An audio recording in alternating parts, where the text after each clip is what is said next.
오늘은 나의 절망보다 하나님의 은혜가 더 크다, 이런 제목으로 말씀 나누겠습니다. 오늘 우리는 절망의 무덤 속에 있는 뼈들에게 희망을 노래하는 에스겔을 보게 됩니다. 그는 자기 생각으로, 자기 상식으로, 자기 의지로 희망을 외치는 것이 아닙니다. 하나님께서 희망을 말하라 하여서 그냥 순종하는 것입니다. 이것은 우리에게도 아무리 큰 절망 속에 있다 해도 절망보다 더 큰 하나님의 은혜가 있다는 것을 말씀하시는 것입니다. 혹시 여러분 중에 큰 절망 속에 있다면 오늘 말씀을 통하여 은혜를 붙잡으시기 바랍니다. 에스겔은 유대 땅에 살았던 제사장의 아들이었습니다. BC 586년 바벨론 왕 느부갓네살 왕이 유대 땅을 침공하여 예루살렘 성은 무너지고 성전은 불타고 사람들은 죽거나 포로로 끌려갔습니다. 그것이 열왕기하 24장 14절에 나와 있죠. 그는 느부갓네살 왕입니다. 또 예루살렘의 모든 백성과 모든 지도자와 모든 용사 10,000명과 모든 장인과 대장장이를 사로잡아가며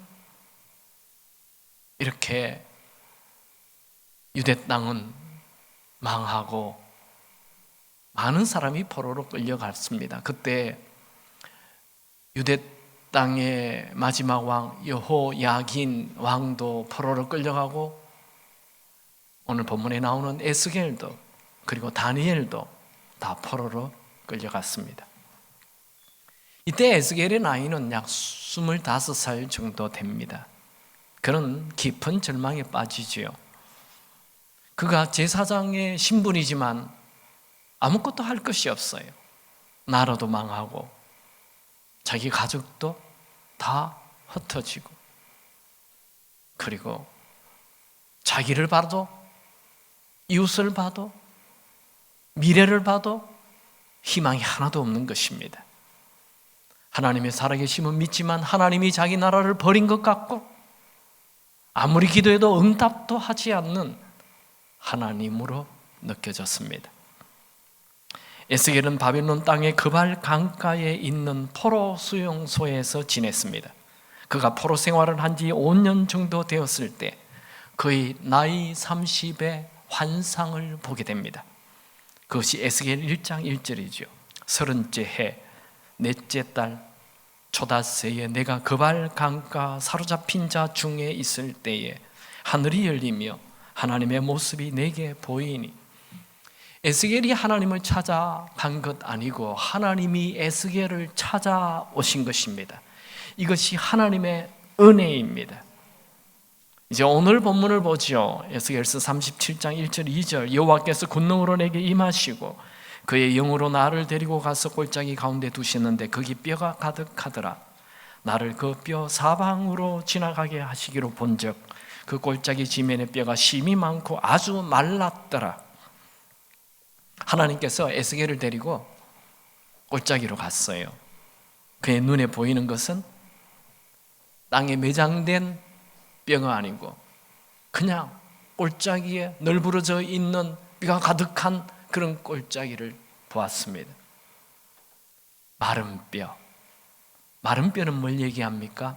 죽은 지 오래됐다는 거예요. 도무지 살 수 없다는 것을 말하지요. 하나님은 에스겔에게 이 마른 뼈를 보여주고 이렇게 묻습니다. 3절 그가 내게 이르시되 인자야. 이 인자는 에스겔을 말합니다. 이 뼈들이 능히 살 수 있겠느냐 하시기로 내가 대답하되 주 여호와여 주께서 아시나이다. 하나님은 에스겔에게 이 뼈들이 능히 살겠느냐 물었어요. 여러분에게 물으면 어떻게 하겠습니까? 하나님, 뼈가 어떻게 삽니까? 말이 되는 질문을 하셔야죠. 이러겠죠? 그런데 에스겔은 조금 지혜로워서 주께서 아시나이다. 이렇게 얘기를 했어요. 왜 하나님은 에스겔에게 이런 질문을 했을까요? 하나님은 절망 중에 있는 에스겔에게 희망을 가지라고 말씀하시는 것입니다. 우리 하나님은 어떤 분입니까? 포로 수용소에서 갇혀 있는 자에게, 아무 희망이 없는 자에게 희망을 말씀하시는 분이십니다. 혹시 여러분 중에 오늘 살아있지만 에스겔 골짜기의 마른 뼈처럼 아무 희망이 없는 분 있습니까? 포로 수용소에 갇힌 자처럼 꼼짝달싹할 수 없는 그런 분 있습니까?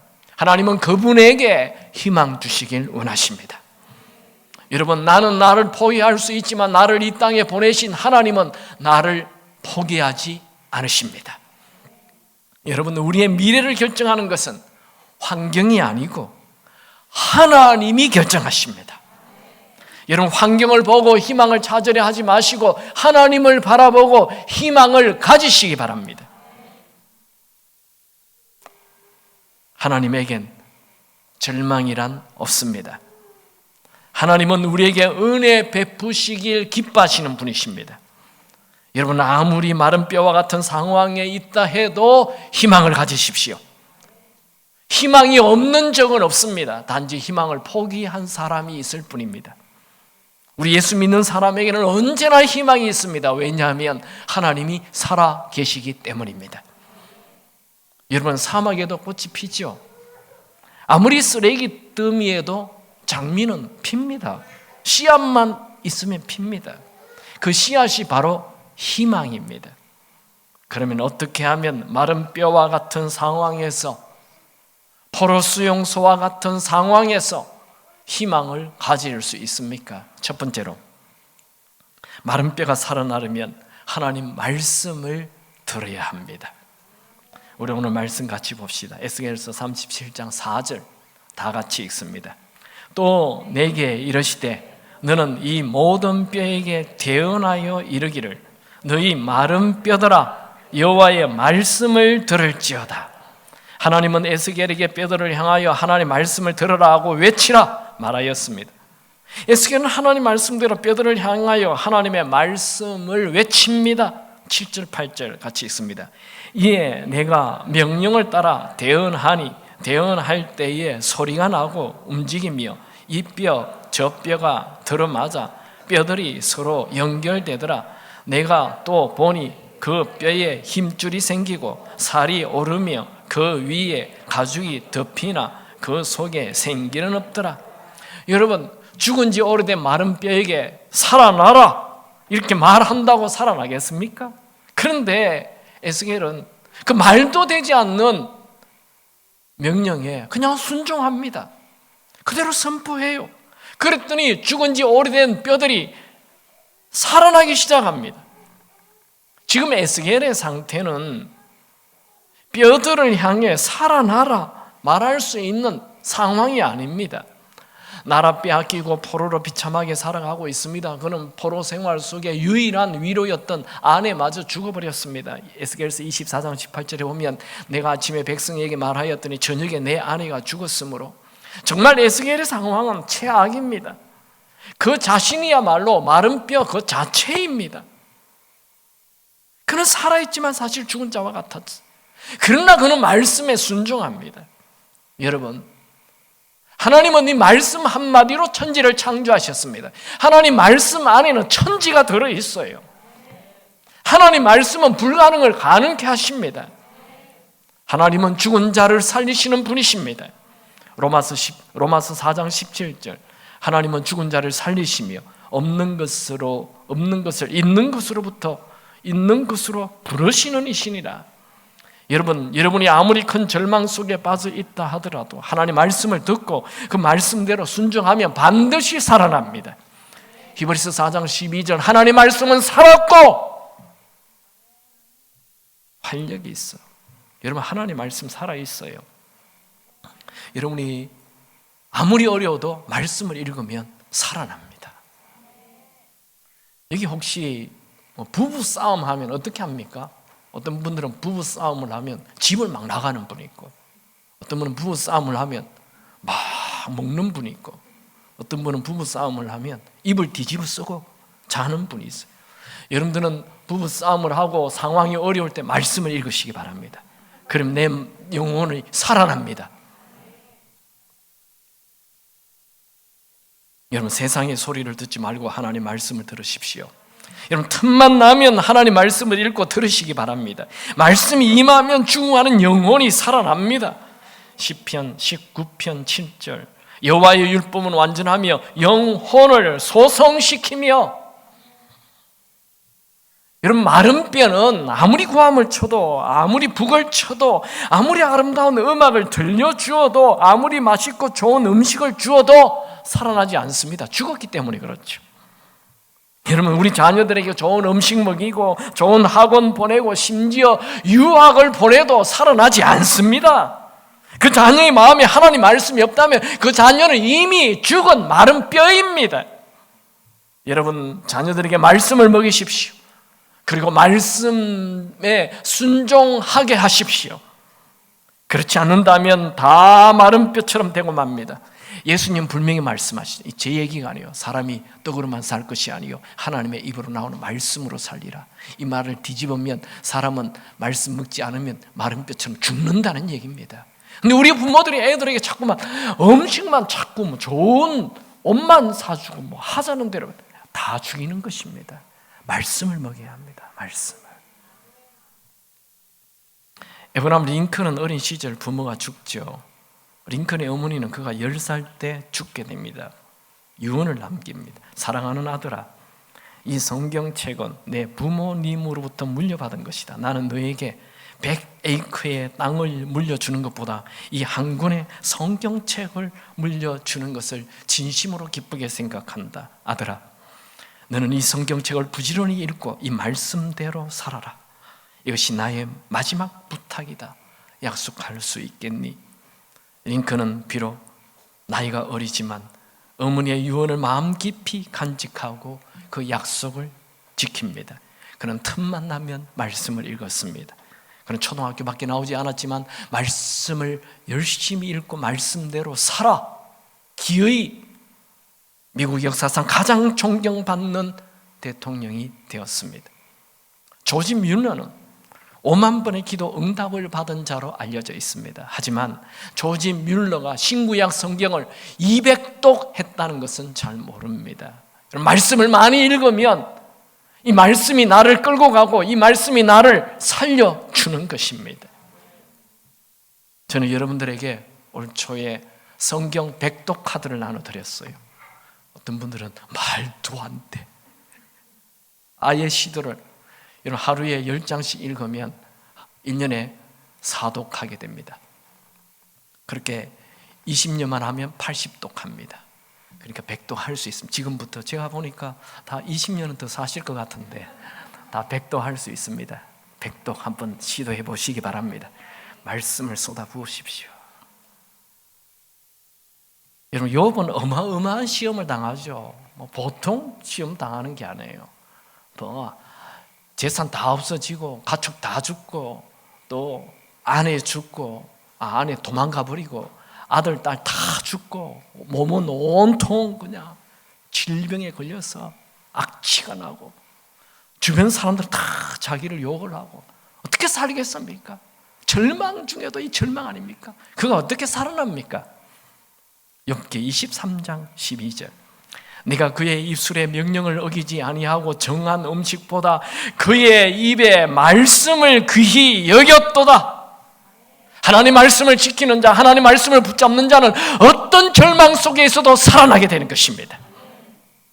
여러분, 내 생각을 버리고 하나님 말씀을 채우십시오. 내 경험을 버리고 하나님 말씀을 채우십시오. 그렇게 한다면 죽은 뼈, 마른 뼈가 살아나게 됩니다.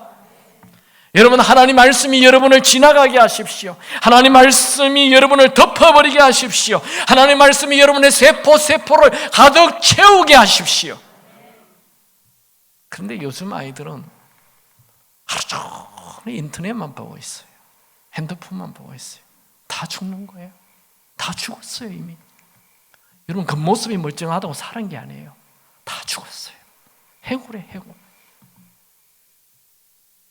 얼마나 불쌍한지. 저는 할 수만 있다면 우리 한국이 이 아날로그 시대로 돌아갔으면 좋겠어요. 뭐든지 다 디지털, 디지털 다 없애버리고 그냥 다 아날로그, 뭐든지 글로 쓰고. 이 인터넷 진짜 없어져야 돼. 우리 교회에서부터 해볼까요? 우리 중고등부 다 떠나겠죠? 여러분, 이 세상에 우리 영혼을 살리는 유일한 책은 하나님의 말씀, 성경입니다. 두 번째, 마른 뼈가 살아나려면 성령이 임해야 합니다. 에스겔 골짜기에서 본 마른 뼈들에게 하나님 말씀이 임하자 이 뼈들이 이 뼈 저 뼈 들어맞아 서로 연결되고 이 뼈에 힘줄이 생기고 살이 오르고 가죽이 덮여 온전한 사람의 모습을 다 갖췄어요. 그런데 아직 움직이지 않아요. 하나님은 에스겔에게 사방에서 생기가 와서 죽은 자를 살아나게 하라 말씀하지요. 그렇게 에스겔은 하나님 말씀대로 대언하였습니다. 우리 에스겔서 37장 9절 10절 같이 읽겠습니다. 또 내게 이르시되 인자야 너는 생기를 향하여 대언하라. 생기에게 대언하여 이르기를 주 여호와께서 이같이 말씀하시기를 생기야 사방에서부터 와서 이 죽음을 당한 자에게 불어서 살아나게 하라 하셨다 하라. 이에 내가 그 명령대로 대언하였더니 생기가 그들에게 들어가매 그들이 곧 살아나서 일어나 서는데 극히 큰 군대더라.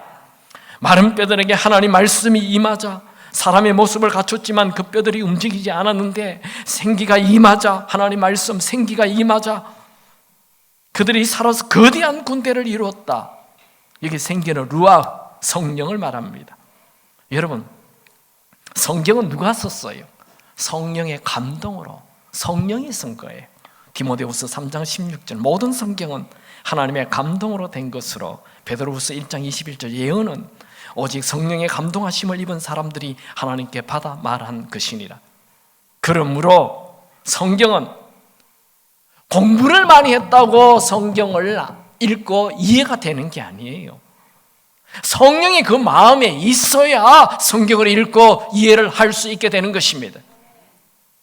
성령이 없는 사람은 신학자라도 박사 수많은 신학 박사가 있어도 그 사람은 성경을 알 수 없어요. 헛소리라는 거예요. 자유주의 신학자들이 헛소리래요. 목사님 중에도 헛소리하는 목사님들 많아요. 그 안에 성령이 없으면 아무리 성경을 읽어도 이해가 되지 않습니다. 작동이 안 됩니다. 여러분, 우리가 성경 사도행전에 보면 초대교회 교인들이 어마어마한 능력, 기적, 치유, 기쁨, 감사 넘치죠. 그런데 우리 현대교회는 왜 이렇게 불안, 우울, 무능, 냉소, 불평이 가득합니까? 무슨 차이입니까? 성령의 차이입니다. 현대교회는 말씀, 성경은 집집마다 있는데 성령이 역사하지 않는 거예요. 성령이 계시지 않으면 하나님 말씀은 아무리 들어도 나에게 작동이 안 돼요. 근데 성령이 역사하면 하나님 말씀이 살아 움직이고 나를 움직이는 것입니다. 여러분들에게 성령이 역사하지 않으면 이 설교가 지겹게 짝이 없어요. 왜 저렇게 길게 설교하시냐? 그런데 성령이 역사하면 목사님 왜 이렇게 설교를 짧게 하십니까? 그렇게 얘기해요. 성령이 역사하는 사람은 주일이 기다려집니다. 성령의 역사가 없는 사람은 주일이 또 왔냐? 그렇게 얘기를 합니다. 성령이 역사하는 사람은 찬양할 때 춤을 춥니다. 그런데 성령이 역사하지 아니하면 찬양 시간에는 안 오고 설교 때만 들었다가 설교 끝나면 도망갑니다. 그 사람 지성적인 그리스도인, 성령이 없는 사람은 지식 넘어 영이 있어요. 여러분에게 성령이 역사할 수 있게 되기 바랍니다. 예배 드리는 중에 눈물이 나고 기쁨이 솟아나고 이게 다 성령께서 하시는 것입니다. 길을 가는데 갑자기 어떤 사람이 기억이 나서 그를 위해 기도하게 되고 또 그에게 전화하게 하는 것 다 성령께서 하시는 것입니다. 여러분, 창세기를 보면 하나님께서 사람을 흙으로 만드셨죠. 사람 모양 다 만들었어요. 그런데 움직이지 않아요.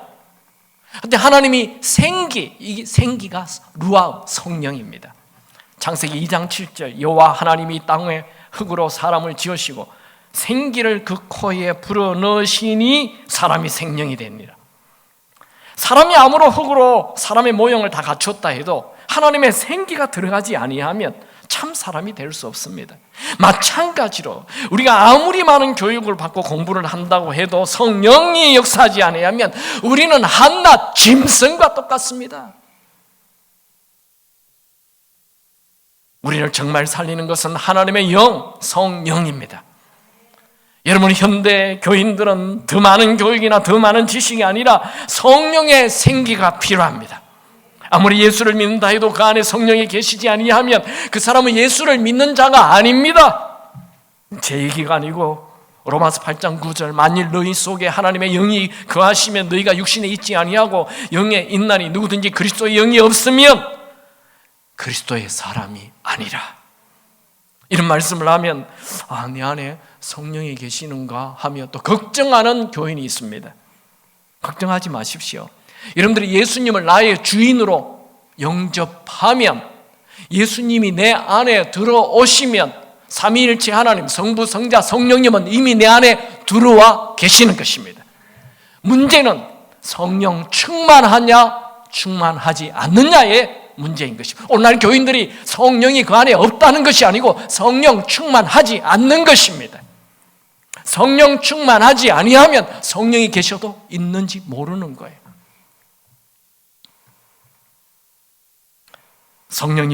성령님을 사모하고 환대하면 누구에게나 충만하게 구하십니다.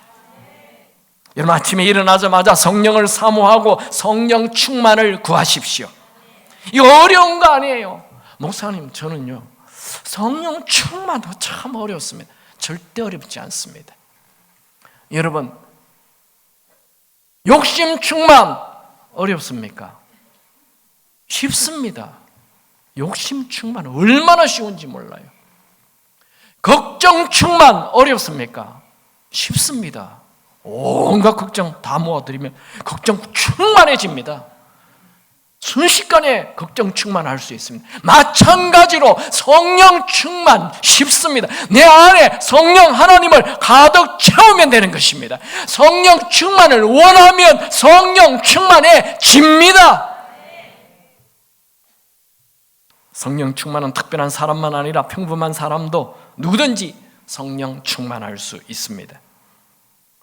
여러분, 그리스도인의 삶이란 내가 내 힘으로 최선을 다해 사는 착한 삶이 아닙니다.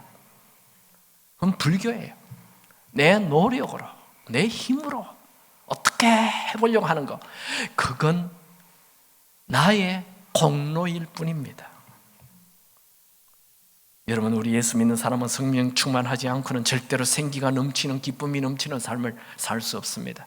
만약 우리 예수 믿는 사람들이 그리스도인의 삶이 내 힘으로 최선을 다해 사는 삶이 전부라면 하나님은 절대로 우리에게 성령을 보내실 필요가 없었습니다.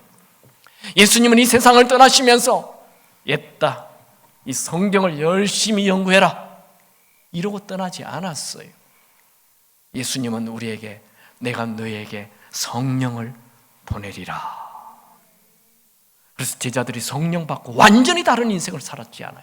우리도 똑같습니다. 우리가 말씀을 읽는다고 우리가 말씀대로 살 수 없습니다. 말씀대로 살고 싶은데 말씀대로 살 힘이 없어요. 유혹이 오면 그대로 넘어가는 게 우리 연약한 인간이에요. 그러나 우리가 하나님 말씀 붙들고 성령 충만해지면 그 말씀대로 살 수 있는 힘이 생깁니다. 진짜 능력 있는 그리스도인이 되려면 성령의 능력이 반드시 필요합니다.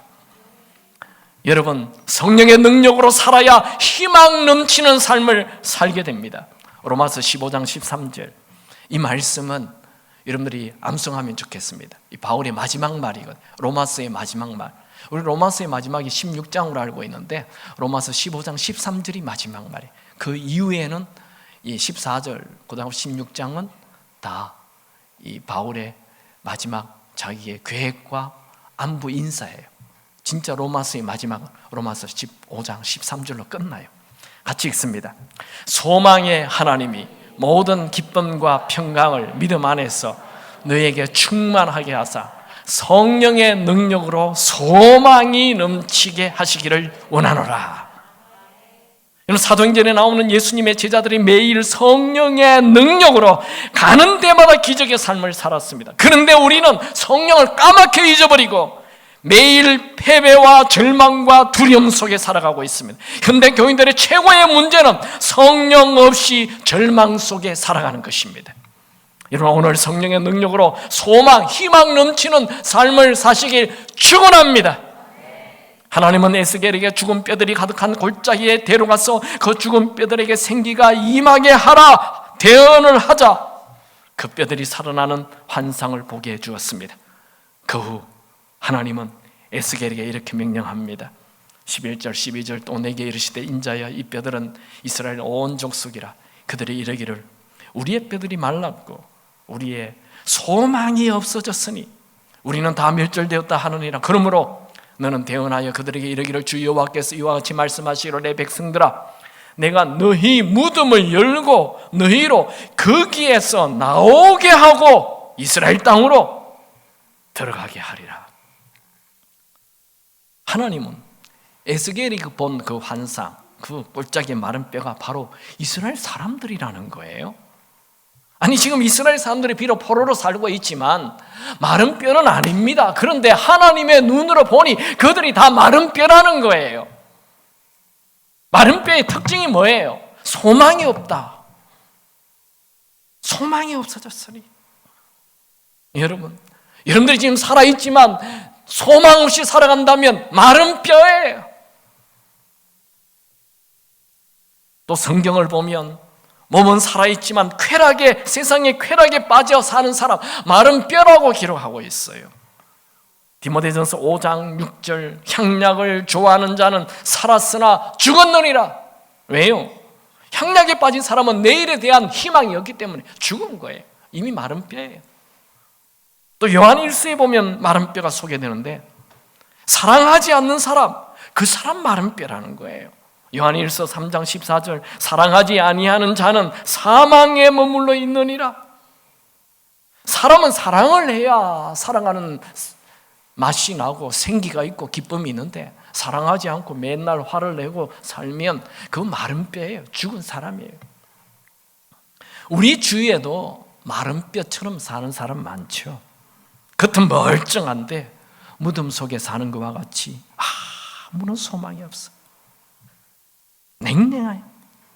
웃음이 사라진 지 오래된 사람, 매일 죽고 싶다 말하는 사람, 쾌락에 빠져 사는 사람, 화를 내며 사는 사람들 다 마른 뼈예요. 여러분, 오늘 마른 뼈로 살아가는 모든 분들이 살아나길 축원합니다.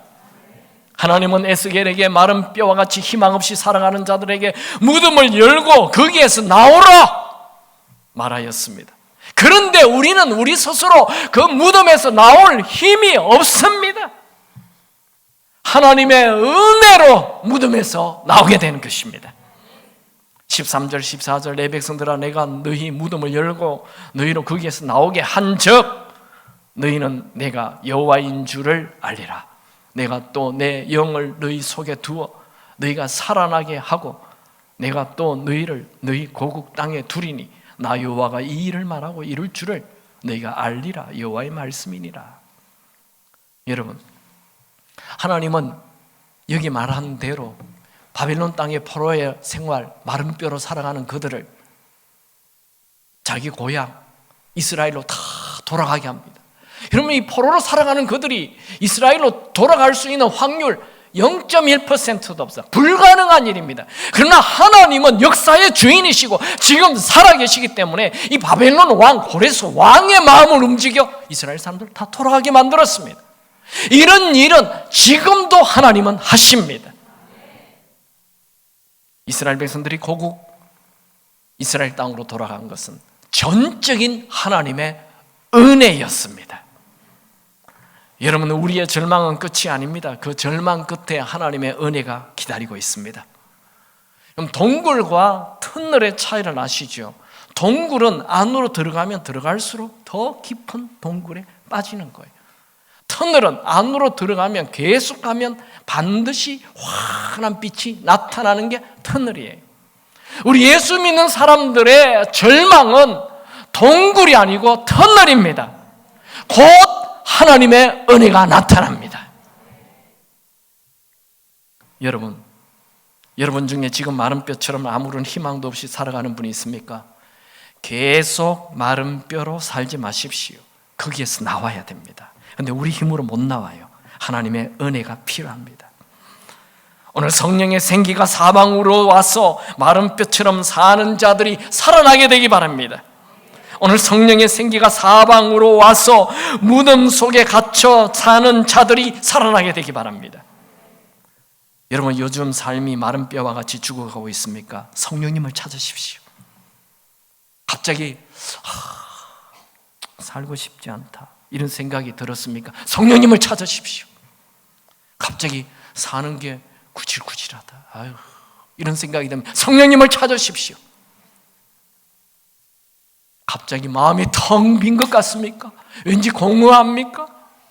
술을 찾지 말고 성령님을 찾으시기 바랍니다. 성령님은 생기를 주고 삶 속에 기쁨을 줍니다. 말씀을 정리하죠. 어떻게 하면 마른 뼈에서 포로 같은 삶에서 빠져나올 수 있습니까? 마른 뼈가 살아나려면 하나님 말씀을 들어야 합니다. 여러분, 하나님이 우리를 만드셨어요. 이 제 얘기가 아니에요. 하나님 말씀. 우리는 그가 만드신 바라. 우리는 실수로 태어난 사람이 아니에요. 하나님이 우리를 직접 디자인하시고 만드셨습니다. 하나님이 만드신 나를 비난하지 마십시오. 하나님 만드신 나에 대하여 부정적인 말을 하지 마세요. 주변 사람들이 다 부정적인 말을 한다 해도 그 말 듣지 말고 하나님 말씀을 들으십시오. 하나님 말씀이 우리를 살립니다. 하나님은 우리를 하나님의 것이라 말합니다. 이사야 43장 1절 너는 내 것이라. 나를 창조하신 분, 나를 지으신 분이 너는 내 것이라. 그러므로 우리는 살 소망이 있는 것입니다. 말씀을 들으면 우리 영혼이 살아납니다. 저희 가정은 요즘 매일 아침마다 식사를 할 때 이 아이패드로 성경 말씀 읽어주는 글을 하고 있어요. 신은경 권사가 읽는 진짜 좋아요. 너무 좋아요. 목소리도 너무 좋고 하여튼 말씀을 밤에 잘 때 또 말씀을 듣고 말씀을 들으면 요즘 많죠. 살고 싶지 않다 그런 분 많죠. 특별히 우리 자매님들 정말 살고 싶지 않다 이런 분들 말씀을 들으십시오. 살게 됩니다. 우리 영이 삽니다. 막 희망이 막 생깁니다. 나는 요새 희망보다 너무 그냥 절망만 가득하다. 말씀을 읽으시기 바랍니다. 두 번째, 마른 뼈가 살아나려면 성령이 임해야 합니다. 에스겔 골짜기에 마른 뼈들에게 말씀이 임하고 성령이 임하자 거대한 군대가 되었습니다. 군대가 되었다는 건 뭘 말합니까? 거대한 힘, 세력을 가졌다는 거예요. 여러분, 우리 그리스도인은 성령으로 충만하면 세상의 모든 악한 세력을 깨트리는 강력한 힘을 가지게 됩니다. 성령이 임하면 어둠의 권세를 깨트리는 자가 됩니다. 성령이 임하면 약한 자가 강한 자로 변합니다. 성령이 임하면 혼돈과 공허와 어둠을 깨트리는 자가 됩니다. 저는 우리 기쁨의 교우들이 성령 충만하여 그리스도의 강력한 군사가 되길 축원합니다. 에스겔을 사용하신 하나님은 우리를 사용하시길 원하십니다. 여러분, 에스겔의 이름의 뜻이 뭡니까? 하나님이 강하게 하신다 이런 뜻입니다. 하나님은 우리를 강하게 하시길 원하십니다. 여러분, 오늘 교회들이 왜 이렇게 약합니까? 성령 하나님을 찾지 않아서 그렇습니다. 성령으로 충만하지 않아서 그렇습니다. 여러분들은 말씀으로 성령으로 무장하여 강력한 그리스도의 군대가 되시기 바랍니다. 짐 산발라 목사님의 글입니다. 나는 1992년 부활주일 저녁 예배를 잊지 못한다. 그날 노숙자 하나가 교회 뒤편에서 예배를 드리고 있었다. 예배가 끝날 즈음 나는 지쳐서 강단 쪽에 앉아 있었고 사람들은 예수를 영접한 자들을 위해 기도하고 있었다. 오르간 연주는 조용히 계속되고 나는 쉬고 싶었다. 그래서 회중을 둘러보다가 이 노숙자에게 눈이 멎었다. 그는 나를 만나려고 몸짓을 하였다. 나는 고개를 끄덕여 손짓하여 그를 불렀다. 나는 속으로 중얼거렸다. 저 사람은 내게 돈을 달라고 여기까지 왔구나. 늘 있는 일이지. 나에게 다가온 그를 보니 앞니 2개가 없었다. 그러나 더 견딜 수 없는 것은 악취였다. 술, 땀, 오줌, 그리고 쓰레기로 뒤범벅된 냄새가 진동을 했다. 나는 많은 노숙자들을 많이 만나봤지만 이런 지독한 냄새는 처음이었다. 나는 머리를 옆으로 돌리며 그의 이름을 물었다. 나직한 소리로 그는 대답했다. 내 이름은 데이빗이요. 그래서 얼마나 살았나요? 6년이요. 어젯밤에는 어디서 잤나요? 버려진 자동차 안에서요. 나는 이런 대화를 여러 번 해보았고 뻔한 내용이라 속히 끝내고 싶었다. 나는 주머니 속에 손을 넣어 돈을 꺼냈다. 그 순간 그 남자는 손을 저으면서 아니요, 나를 이해하지 못하는군요. 나는 돈을 원하지 않습니다. 나는 오늘 간증한 저 사람이 이야기한 예수를 원합니다. 그날 마약 중독자였던 란젤리가 예수를 믿고 변한 간증을 하였다. 성령께서 란젤리의 간증을 통해 이 노숙자의 마음을 열었던 것이다. 나는 주춤거리다 눈을 감았다. 하나님, 용서해 주십시오. 내가 형편없는 저질 목사가 된 것 같았다. 복음을 전하는 목사가 무덤 같은 삶에서 빠져나오기 위해 울부짖는 영혼에게 돈 한 푼 주고 쫓아보려고 하다니, 하나님의 사랑이 내 영혼에 엄습하자 나는 눈물을 삼켰다. 그 노숙자는 내게 다가와 내 흰 와이셔츠와 넥타이에 그의 더러운 머리를 묻었다. 참 이상한 일이다. 조금 전만까지 해도 역겨웠던 냄새가 이제는 향기로워졌다. 나는 그를 껴안고 예수님의 사랑을 말했다. 데이빗은 그 밤에 예수님의 사랑을 듣고 자신의 모든 죄를 주님 앞에 다 회개했다.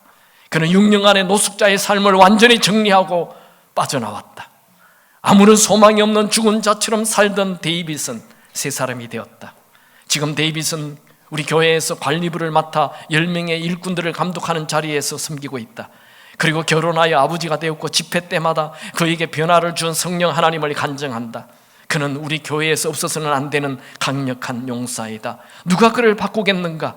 성령께서 하신 일이다. 여러분, 하나님은 아무런 소망 없이 살아가는 마른 뼈와 같은 자에게 성령으로 새롭게 하시길 원하십니다. 하나님은 아무리 깊은 절망 속에 빠져 있는 자라도 살리길 원하십니다. 여러분, 어렵습니까? 절망 속에 있습니까? 여러분, 절망이 끝이 아닙니다. 하나님의 은혜는 우리의 절망보다 훨씬 크십니다. 지금도 우리의 모든 절망을 다 덮고도 남을 하나님의 풍성한 은혜는 쏟아부어지고 있습니다. 하나님의 은혜를 믿는 자는 결코 절망하지 않습니다. 하나님의 은혜에 눈을 뜬 자는 언제나 희망이 있습니다.